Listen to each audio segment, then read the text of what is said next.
Selamat sore pemirsa, Ketua KPK Nonaktif Firly Bahuri memenuhi panggilan polisi dalam pemeriksaan kedua sebagai tersangka dalam kasus pemerasan dan penerimaan gratifikasi terhadap mantan Menteri Pertanian Syahrul Yassin Limpo. Hingga kini Firly masih diperiksa di gedung Bareskrim Mabes Polri.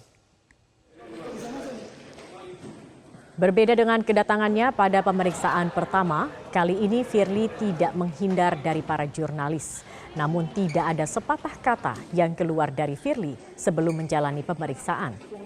Dengan pengawalan dari para ajudannya, Firly berjalan cepat memasuki ruang pemeriksaan.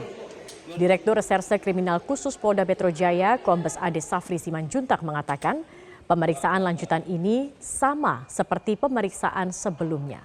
Penyidik kembali menggali seputar dugaan tindak pidana korupsi dan pemerasan yang dilakukan Firly.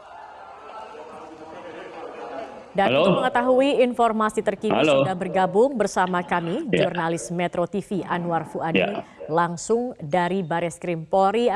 Adi, apakah Firly masih menjalani pemeriksaan oleh penyidik gabungan hingga sore hari ini dan apakah sudah ada keterangan terkait dengan pemeriksaan hari ini dari pihak kepolisian? Ya, Zakia, hingga sore ini kami belum mendapatkan keterangan resmi begitu yang disampaikan baik dari Dit Tipikor Bareskrim Polri ataupun juga dari Dirkrimsus Polda Metro Jaya yang menangani kasus dugaan pemerasan yang dilakukan oleh Ketua KPK Nonaktif Firly Bahuri terhadap ex-Menteri Pertanian Syahrul Yassin Limpo.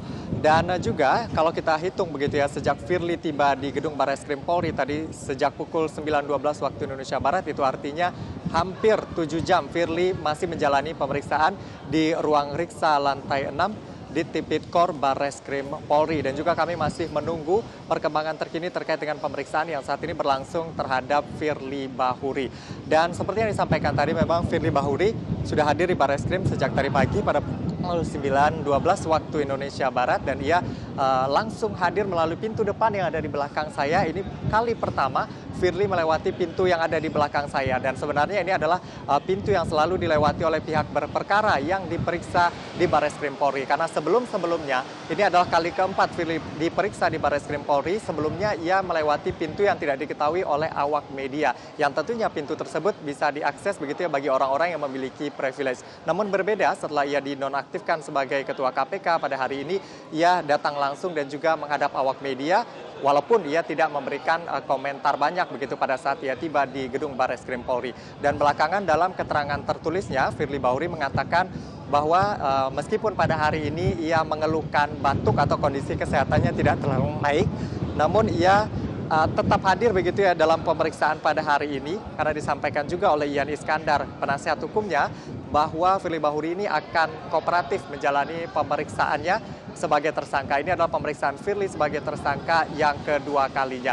Terkait dengan materi pemeriksaan pada hari ini, kami belum bisa mengkonfirmasi karena belum ada keterangan resmi yang disampaikan oleh pihak kepolisian baik dari Dirkrimsus ataupun di Tipikor Bareskrim Polri. Namun yang pasti pemeriksaan hari ini adalah pihak penyidik gabungan masih membutuhkan keterangan tambahan dari Firly Bahuri terkait dengan kasus dugaan pemerasan yang menjerat Firly. Apalagi kalau kita lihat pada pemeriksaan pertama begitu ya, setelah pemeriksaan pertama Firly sebagai tersangka pada 1 Desember 2023, ada beberapa langkah yang sudah dilakukan juga oleh tim penyidik gabungan. Salah satunya kemarin ada penggeledahan yang dilakukan di salah satu apartemen di kawasan Dharma Wangsa yang merupakan apartemen milik istri Firly Bahuri. Dan ini juga kemungkinan akan diklarifikasi kepada Firly Bahuri terkait dengan temuan-temuan lalu keterangan saksi-saksi yang telah dikumpulkan, termasuk informasi-informasi yang sudah dimiliki oleh penyidik ini yang kemudian diklarifikasi atau dikonfirmasi lagi kepada Firly dan juga didalami begitu ya keterangan-keterangan dari Firly Bahuri pada pemeriksaannya kali ini.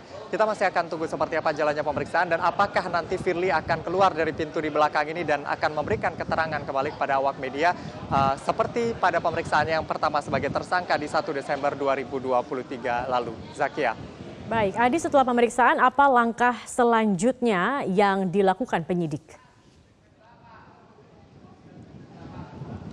Ya, kita akan menunggu apa langkah selanjutnya yang dilakukan oleh penyidik setelah pemeriksaan kedua terhadap Firly Bahuri pada hari ini. Dan tentunya yang dinanti-nanti adalah apakah penyidik memutuskan pada pemeriksaan kedua ini akan menahan Firly Bahuri atau tidak.